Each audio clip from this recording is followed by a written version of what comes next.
Llegó el momento de establecer comunicación a través de la plataforma Zoom con nuestra invitada de la fecha. Estamos en comunicación y en contacto con Liz Kramer, presidenta ejecutiva de la Asociación de Bancos de nuestro país. Liz, ¿cómo te va? Muchísimas gracias por participar nuevamente de Proeconomía y Finanzas.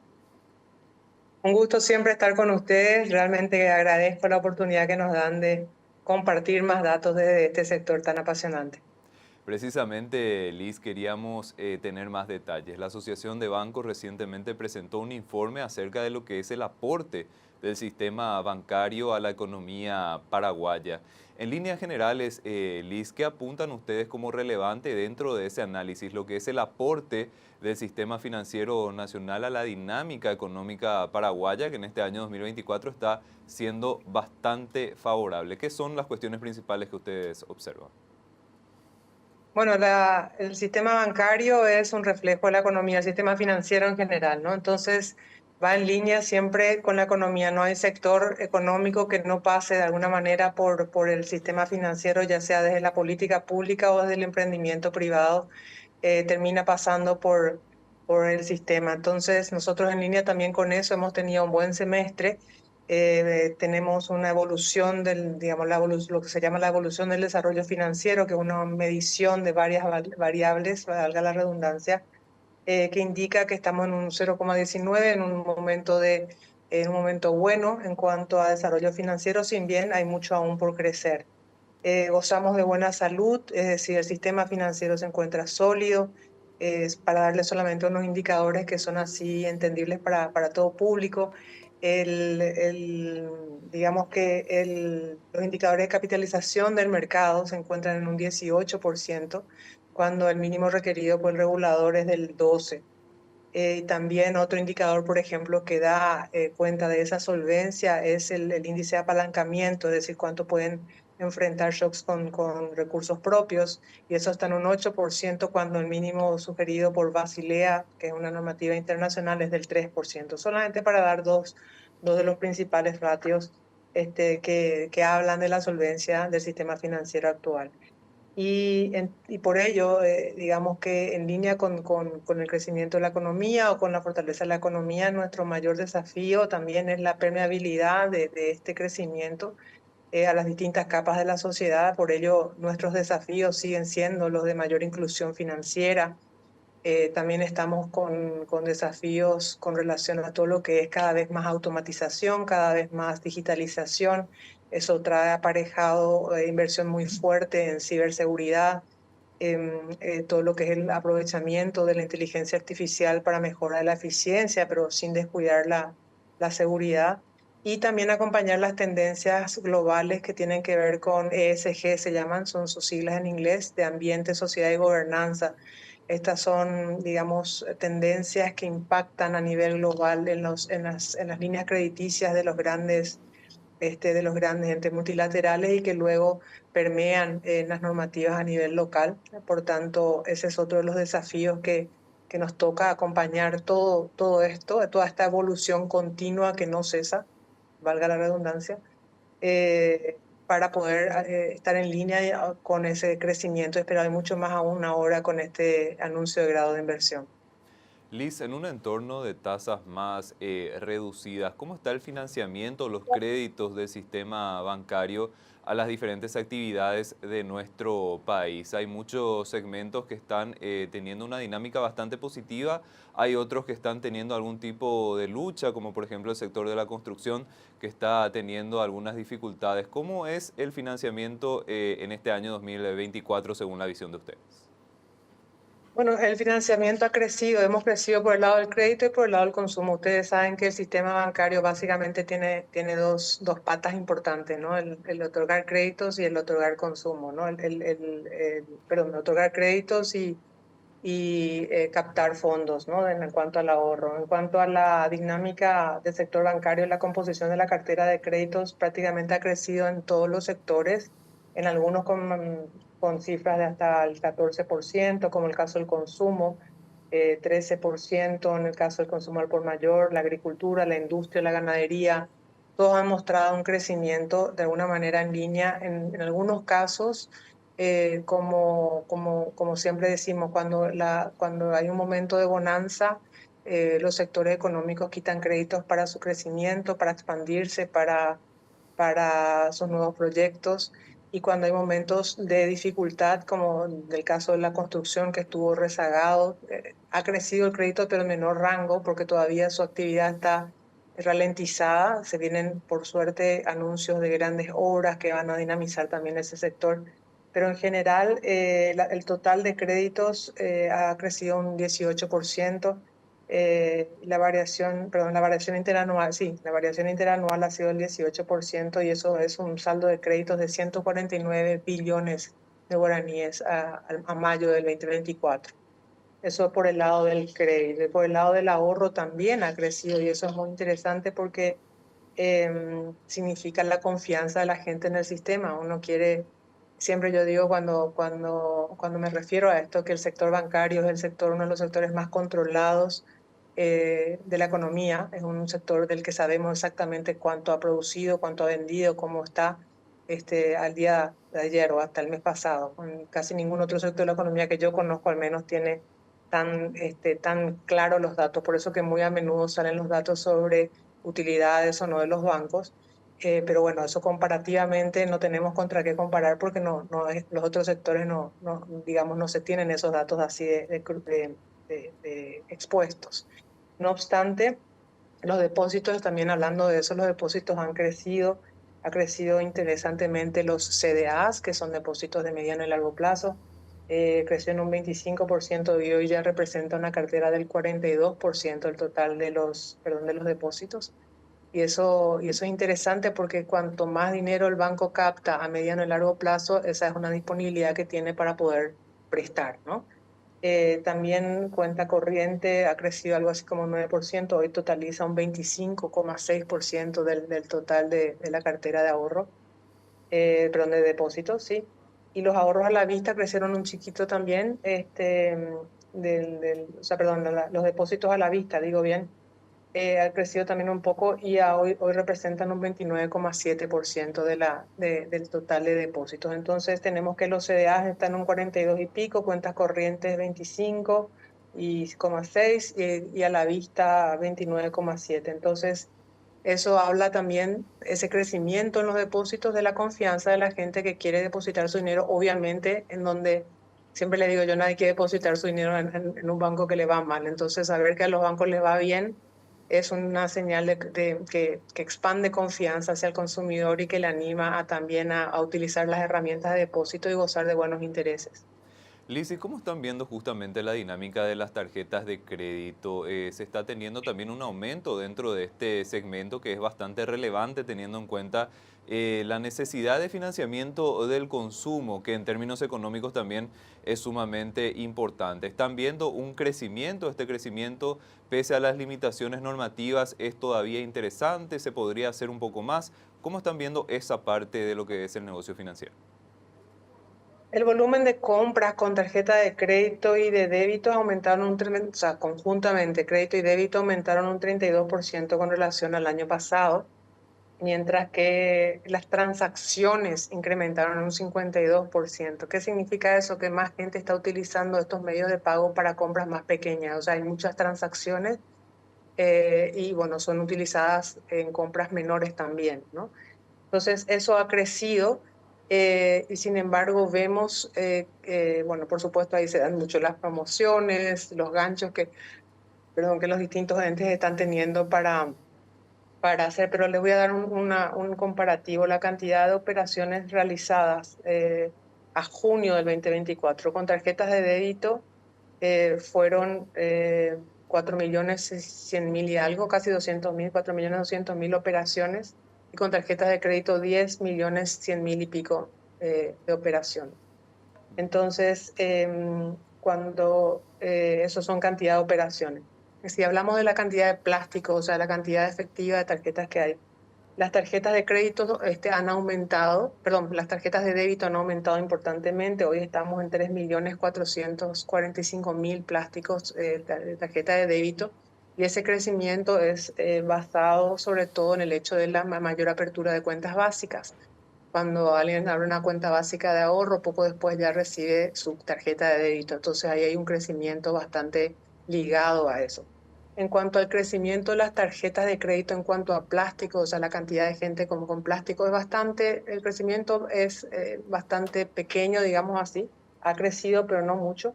Hoy estamos hablando de 1.665.000 plásticos de tarjetas de crédito. Y si uno ve la curva, digamos, o digamos el gráfico, lo ve bastante planito, ¿no? No ha crecido mucho. Lo que ha crecido sí es su uso, su consumo. Y eso es también, como bien decías, digamos, quienes más aprovechan estas herramientas son los segmentos que tienen mayor poder adquisitivo a raíz de las limitaciones que mencionabas, normativas que hayan hecho que, digamos, una parte importante no pueda acceder a ello. No obstante, a través de las cuentas básicas de ahorro que se llaman ahora desde la nueva normativa, las personas tienen la posibilidad de abrir una cuenta básica desde cualquier lugar del país con su teléfono de una manera simple, poder acceder a su primera cuenta, incluirse, insertarse dentro del sistema financiero. Una vez que tiene esa cuenta, tiene también la posibilidad de un pequeño crédito preaprobado de 2 millones, una cosa así, y puede empezar a mostrar su comportamiento crediticio, puede empezar a mostrar su movimiento, cuánto cobra, cuánto vende, etcétera, cuánto transfiere, etcétera, con relación a su negocio, de repente un cuenta propista, de repente una persona que da servicios, etcétera. Y a partir de ahí la entidad financiera conoce su movimiento, conoce su comportamiento crediticio con ese pequeño crédito y va a ser natural que le ofrezca otras herramientas como por ejemplo tarjetas de crédito. La tarjeta de crédito es una especie de préstamo preaprobado. Te doy una tarjeta de crédito de 10 millones de guaraníes que la puedes usar mañana completa. Entonces es una evaluación que hago de tu perfil en base a tu capacidad de pago estimada y te doy una línea de crédito acorde a tu perfil. Por tanto, necesito información de tu perfil. Si no tengo información de tu perfil, el riesgo de que no me pagues es alto y por tanto la tasa de interés sube para cubrir ese riesgo porque tengo como banco responsabilidad no solo ante mis accionistas, sino ante los ahorristas. De ahí es que es tan importante que la gente comprenda por qué hay que tener historia crediticia, por qué es importante entrar en el sistema, por qué es importante digamos, esa plata que se tiene bajo el colchón entra al sistema y empieza a tener un comportamiento que vaya mostrándole al ente su actuar, su comercio, su flujo, porque así va a poder acceder a mejores tasas y va a poder, ojalá, escapar de la usura y acceder a herramientas que le son más propias para su crecimiento. Y seguimos conversando con Liz Kramer, presidenta ejecutiva de la Asociación de Bancos del Paraguay. Liz, en torno a lo que es el grado de inversión, ya estuviste mencionando en el bloque anterior que esto abre ventanas de oportunidad sumamente positivas para nuestro país y para el sistema financiero nacional. ¿Qué es lo que están viendo con relación a las perspectivas del grado de inversión? Esto ayudaría también a que el fondeo de las entidades de nuestro país pueda diversificarse y tener recursos en condiciones favorables para financiar grandes proyectos. ¿Cuál es la visión y cómo les parece que va a participar el sistema financiero en todo este proceso que se espera con el grado de inversión? Efectivamente, el grado de inversión es una chapa muy importante para salir a promocionar las inversiones hacia el país. Es también digamos, una categoría que accede a otras ligas, ¿sí? Hay muchos capitales en el mundo que están buscando invertir, el capital busca dónde invertir, pero el capital es cobarde, por decirlo de alguna manera, siempre se dice eso, busca seguridades, busca, digamos, reglas claras, etcétera. Y por eso se fija mucho en estas calificadoras internacionales y una de ellas ya nos ha dado este grado de inversión, con lo cual muchos capitales que dirían, yo tengo interés en Paraguay, yo ya quería irme a Paraguay, yo veía sus buenos números, pero no me es permitido por mis normativas, por mi política, aterrizar en un país que no tenga grado de inversión. Todo eso, por ejemplo, hoy ya tienen esa limitante inexistente, ¿no? Entonces, a partir de ahí, eso es un abanico que se abre que va a poder ser aprovechado, por ejemplo, por el Estado para poder emitir bonos, por ejemplo, si fuese el caso, o poder contraer deuda de otra manera, financiamiento, si fuese el caso, a una mejor condición, porque nos da de vuelta, da al mundo una mayor información sobre nosotros, a los grandes capitales, y le da un margen de, digamos, de previsibilidad sobre nuestra economía. Entonces, por ejemplo, por el lado del gobierno, accede a mejor capital para sus proyectos, que de hecho estuvieron anunciando en estos días que van a estar acelerando la marcha para aprovechar esta coyuntura en cuanto a grandes proyectos. Todos esos proyectos, pues, solamente por mencionar de ese lado, todos esos proyectos necesitan sí o sí de un apalancamiento, necesitan de una contrapartida local, esos proyectos después se licitan, tienen empresas que concursan para poder proveerle, etcétera, y todas esas empresas a su vez buscan financiación para poder estar acorde al proyecto. Así que ahí se abre un abanico de negocios importante para nosotros, tanto por el lado de las empresas como por el lado de las estructuraciones de capital. Hay otras por el lado del sector privado puramente, por ejemplo, hay proyectos muy emblemáticos como el caso de Paracel, como el caso de los proyectos de hidrógeno verde, etcétera, que son proyectos de mucha inversión y de una inversión que necesita necesariamente capital extranjero para poder completar lo necesario.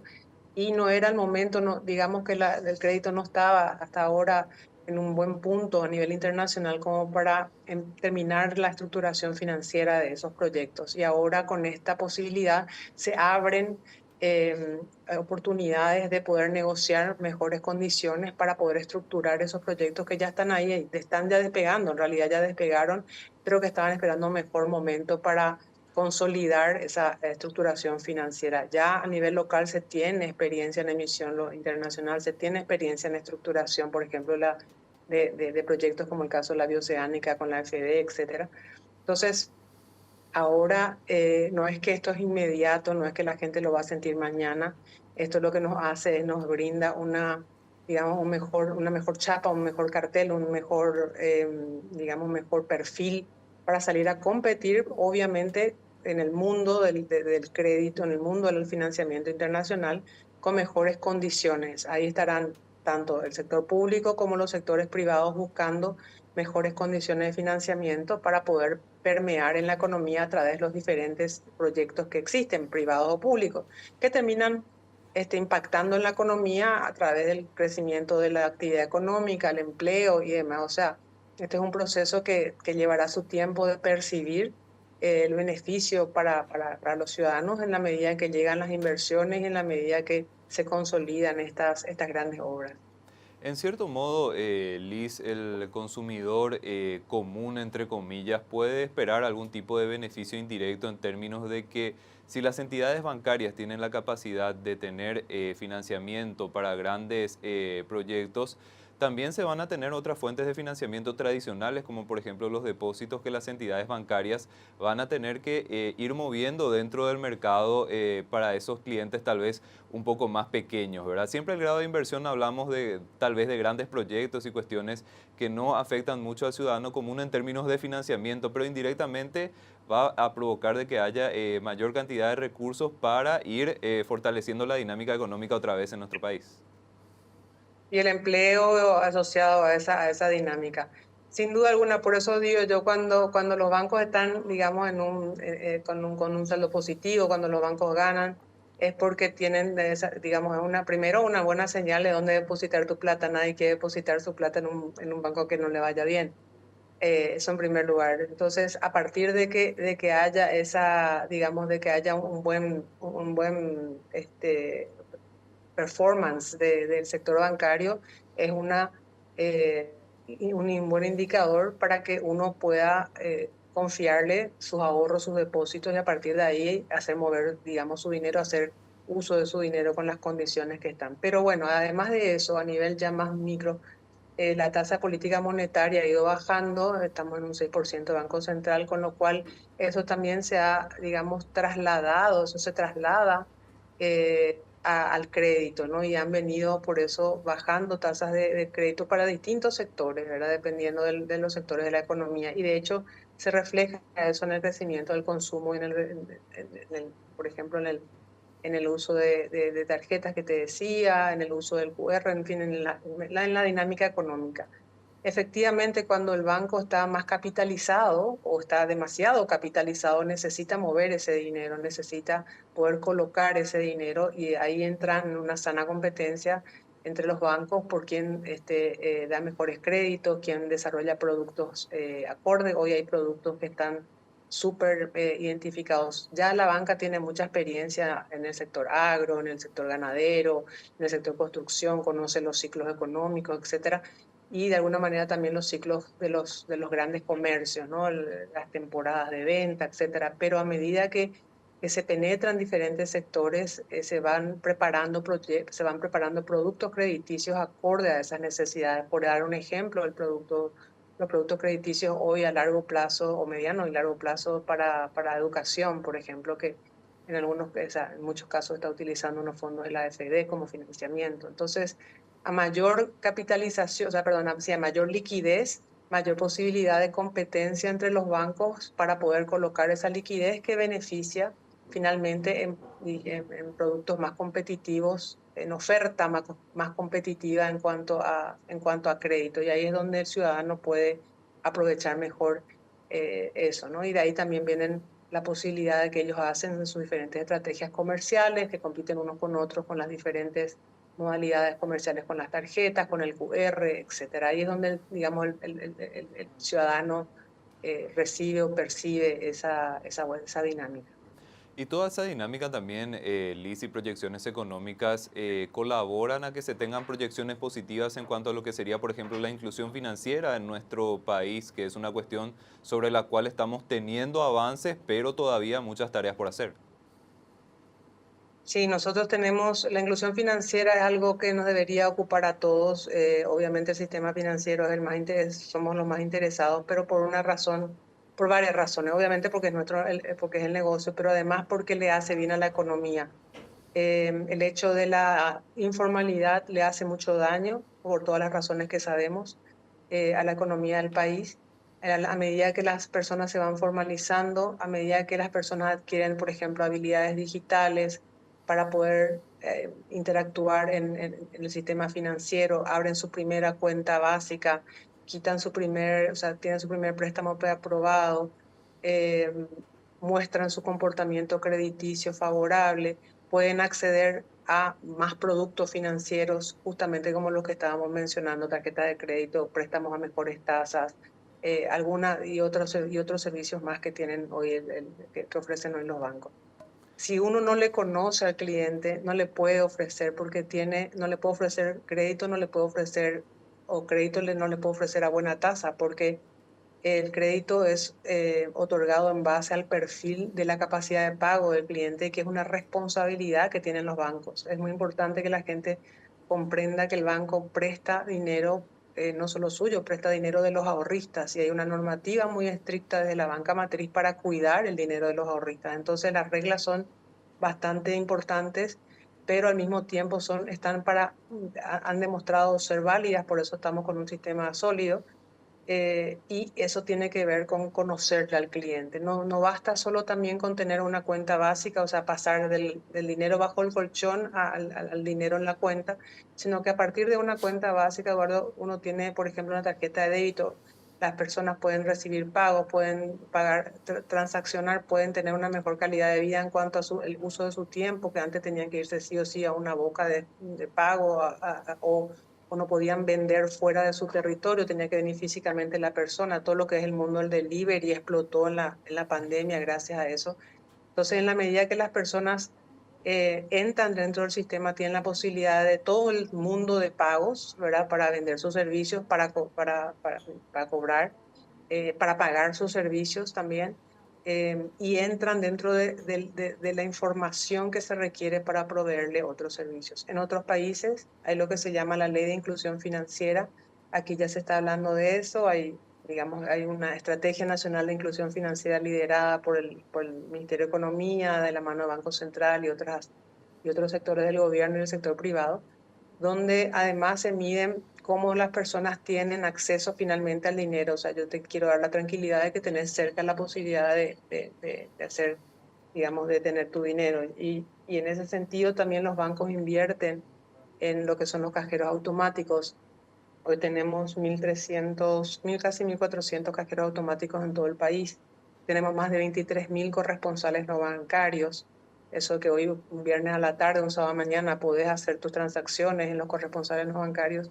Eso te permite que, digamos, puedas dinamizar mucho más si estás en el sistema, ¿verdad? Y son indicadores también de inclusión financiera, pero nos queda todavía un largo camino, hay una brecha de habilidades digitales entre obviamente las personas mayores y los jóvenes, hay una necesidad de educación financiera en los instrumentos, la gente tiene que saber usar las tarjetas de crédito, saber usar eh, los créditos que se quitan, eh, digamos, hacer bien su planificación mensual, en fin, todo ese tipo de cosas de educación financiera que lleve a una inclusión financiera real, le permite al ciudadano optar informadamente sobre los distintos productos y optar por aquellos que le hacen bien a su economía, a su día a día, a su cotidianidad. Las perspectivas, Liz, para lo que sería este segundo semestre del año 2024 en el negocio financiero, considerando todo lo que estuvimos conversando, son favorables. Esperan cerrar un año 2024 positivo. Sí, así es. Como te dije, el sistema financiero es un reflejo de la economía y digamos, las perspectivas económicas del país son buenas en cuanto al crecimiento del PIB y en control de la inflación. Así que eso, a su vez, con estas noticias positivas, con estas posibilidades que se están abriendo, estamos optimistas de tener un buen semestre por el resto del año. Creemos que el crédito seguirá expandiéndose, creemos que el ahorro también. Creemos que se van a dar, por lo menos ya, algunas estructuraciones financieras más complejas, y que en general, si no hay grandes choques, digamos, inesperados, climáticos o ese tipo de cosas, todo hace suponer que vamos a tener un buen semestre.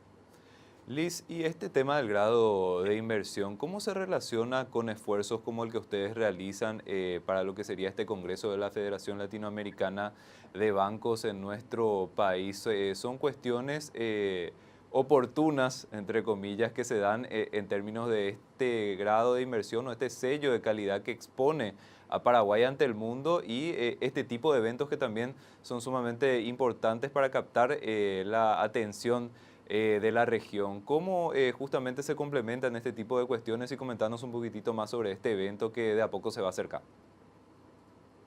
Efectivamente, tenemos una gran cita en Paraguay en noviembre, del 9 al 12 de noviembre se dará en Paraguay la Asamblea número 58 de la Federación Latinoamericana de Bancos, y al mismo tiempo también la Asamblea de la Federación Internacional de Bancos, que abarca la primera toda Latinoamérica y la segunda abarca Europa, abarca Asia, abarca parte de África, parte de Oceanía también. Entonces va a ser una cita donde esperamos en torno a 1.200, 1.300 banqueros de todo el mundo, y es una cita de negocio. Ahí justamente se da ese encuentro de negociación entre grandes financistas, entre organismos multilaterales, de banco a banco. Se hacen, digamos, citas de negocios todo el tiempo con los corresponsales, etcétera. Son jornadas muy intensas y esta noticia viene a darnos un mayor empuje, además, para decir, bueno, el Congreso se va a hacer en el país que acaba de debutar en el grado de inversión, y eso nos da muchas más posibilidades todavía de difusión del evento, de la mirada puesta. De hecho, te comento que van a venir los principales medios económicos especializados a cubrir el evento. Así que es una oportunidad que justamente mañana me reúno con el viceministro de Rediex, para explorar todas las oportunidades de promoción país que vamos a tener en esa ocasión. Así que es una coincidencia feliz, una coincidencia que la tendremos que saber aprovechar para potenciar este evento, que es una gran vidriera al país, del país al mundo. Liz, te agradecemos muchísimo el tiempo y el análisis. La dinámica del sistema bancario es un tema que nos ocupa constantemente, es una cuestión que requiere constante debate y análisis, así que esperamos contar con tu participación nuevamente en este espacio. Siempre un gusto, Eduardo. Muchas gracias a vos por la oportunidad.